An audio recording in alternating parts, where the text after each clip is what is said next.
दोस्तों, तो कल के दिन एलजी इलेक्ट्रॉनिक्स आईपीओ की लिस्टिंग होने वाली है।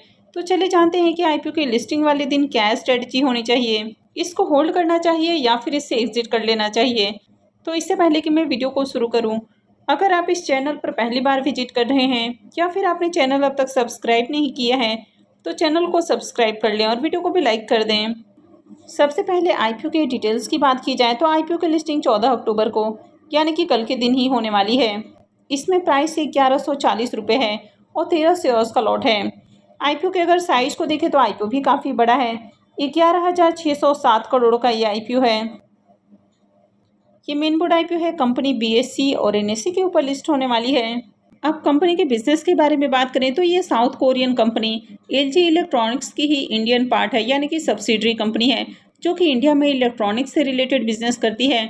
तो कंपनी इंडिया के अंदर होम अप्लायंसेस और काफ़ी तरह के जो इलेक्ट्रॉनिक गुड्स हैं और साथ ही जो मोबाइल फ़ोन्स वगैरह हैं तो सेल करने का काम करती है। कंपनी बी टू बी और बी टू सी दोनों ही सेगमेंट में काम करती है और इसके अलावा कंपनी रिपेयर और मेंटेनेंस से भी रिलेटेड सर्विसेज देती है। कंपनी इंडिया के साथ ही इंडिया से बाहर भी सेल करती है, यानी कि आउटसाइड इंडिया भी एक्सपोर्ट करती है। एलजी इलेक्ट्रॉनिक्स इंडिया के अंदर काफ़ी जाना पहचाना नाम है, यानी कि one of the leading company है और हो सकता है कि आपने भी एलजी के कोई ना कोई प्रोडक्ट जरूर यूज़ किया होगा। कंपनी के अगर फाइनेंशियल को देखें तो कंपनी का एसेट पहले से इंक्रीज हुआ है, इनकम भी बढ़ती हुई देखने को मिल रहा है।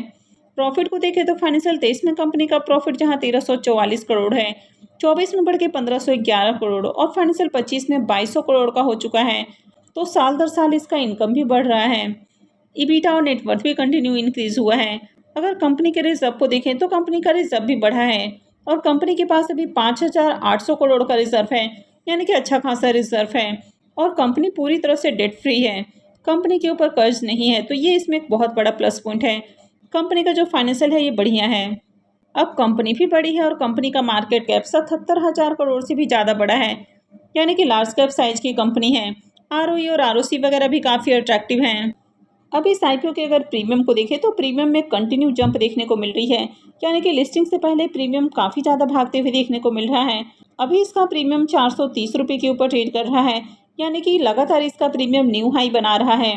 आईपीओ में 13 शेयर्स का लॉट है, तो आईपीओ से 5590 रुपये एक लॉट से प्रॉफिट की उम्मीद है। प्रीमियम को देखें तो इसका प्रीमियम 38% के राउंड ट्रेड कर रहा है, तो इस आईपीओ से बम्पर प्रॉफिट की उम्मीद है, यानी कि काफ़ी अच्छा रिटर्न मिल सकता है आईपीओ से। अब कल के दिन अगर मार्केट में थोड़ी बहुत गिरावट भी रहती है तो भी उम्मीद है कि आईपीओ से बढ़िया प्रॉफिट बनेगा। तो चलिए अब जान लेते हैं कि आईपीओ के लिस्टिंग वाले दिन क्या स्ट्रेटजी होनी चाहिए, होल्ड करना चाहिए या फिर इससे एग्जिट करना चाहिए। अब आईपीओ का प्रीमियम अभी 430 रुपये के ऊपर ट्रेड कर रहा है और प्राइस इसका 1140 है, तो ऐसे में आईपीओ की लिस्टिंग 1570 रुपये के अराउंड हो सकती है। अब मान लीजिए कि आईपीओ की जो लिस्टिंग है ये 1500 से 1600 के रेंज में आपको देखने को मिलती है, यानी कि अगर बढ़िया लिस्टिंग होती है तो ऐसे में ज़्यादा चांसेस है कि लिस्टिंग के साथ ही आपको एक सेलिंग प्रेशर देखने को मिल जाए, यानी कि प्रॉफिट बुकिंग देखने को मिल जाए। अब यहाँ पर आईपीओ काफ़ी बड़ा है, काफ़ी सारे लोगों को अलॉटमेंट भी मिली है। रिटेलर्स के लिए भी 35% का पोर्शन है, यानी कि बहुत सारे रिटेलर्स को भी आईपीओ मिला है, जहाँ पर मैक्सिमम लोग लिस्टिंग गेन के लिए आईपीओ में अप्लाई करते हैं, जो कि लिस्टिंग के साथ ही प्रॉफिट बुक करने की कोशिश करेंगे। तो ऐसे में प्राइस में फॉल आ सकता है। अब जिस तरह से इसका ग्रे मार्केट में प्रीमियम देखने को मिल रहा है, प्रीमियम में लगातार न्यू हाई क्रिएट हो रहा है, तो ऐसे में उम्मीद है कि आईपीओ में लिस्टिंग के साथ ही प्रॉफिट बुकिंग देखने को मिले, यानी कि लिस्टिंग के साथ ही हेवी सेलिंग प्रेशर आ सकता है। तो अगर आपने आईपीओ में लिस्टिंग गेन के लिए अप्लाई किया है तो इससे लगाकर होल्ड किया जा सकता है।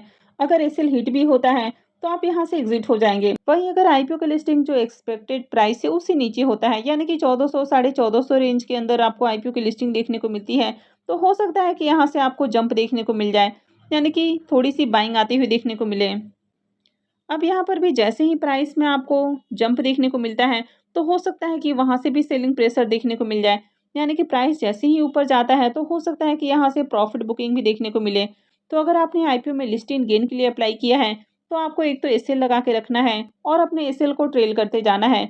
वहीं अगर लिस्टिंग के बाद भी लगातार इसमें प्राइस सेक्शन देखने को मिलता है, यानी कि पॉजिटिव प्राइस सेक्शन आता है, हायर हाइस फॉर्म होता है, तो अभी इसे लगा के होल्ड कर सकते हैं। अब आपने आईपीओ में क्यों अप्लाई किया है, तो सबसे पहले आपका जो गोल है वो क्लियर होना चाहिए।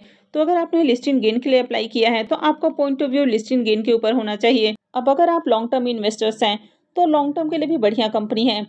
हालांकि लिस्टिंग के बाद जो कंपनी के शेयर्स हैं वो थोड़े महंगे हो जाएंगे, यानी कि इसका जो पी है वो काफ़ी एक्सपेंसिव हो जाएगा। तो ऐसे में प्राइस एडजस्ट हो सकता है। कुछ दिनों के लिए प्राइस के अंदर आपको थोड़ी फॉल देखने को मिल सकती है, या प्राइस नीचे के लेवल के ऊपर ट्रेड हो सकता है, लेकिन उसके बाद फिर से आपको इसमें जंप देखने को मिलेगी। यानी कि आने वाले सालों में कंपनी अच्छा रिटर्न बनाकर दे सकती है, लेकिन इसके लिए हो सकता है कि आपको काफ़ी दिनों तक नीचे के लेवल पर ही होल्ड करना पड़े। तो आप अपने अकॉर्डिंग स्ट्रैटेजी बना सकते हैं।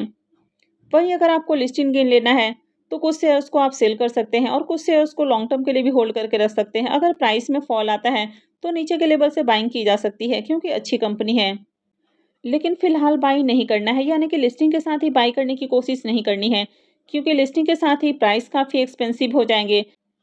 तो लिस्टिंग के बाद हो सकता है कि प्रॉफिट बुकिंग के कारण इसके प्राइस के अंदर फॉल देखने को मिल जाए। तो लिस्टिंग के साथ ही अगर आप बाई करते हैं, तो ये काफ़ी रिस्की हो सकता है। वैसे मैं बता दूं, ये वीडियो किसी भी तरह का बाई सेल रिकमेंडेशन नहीं है।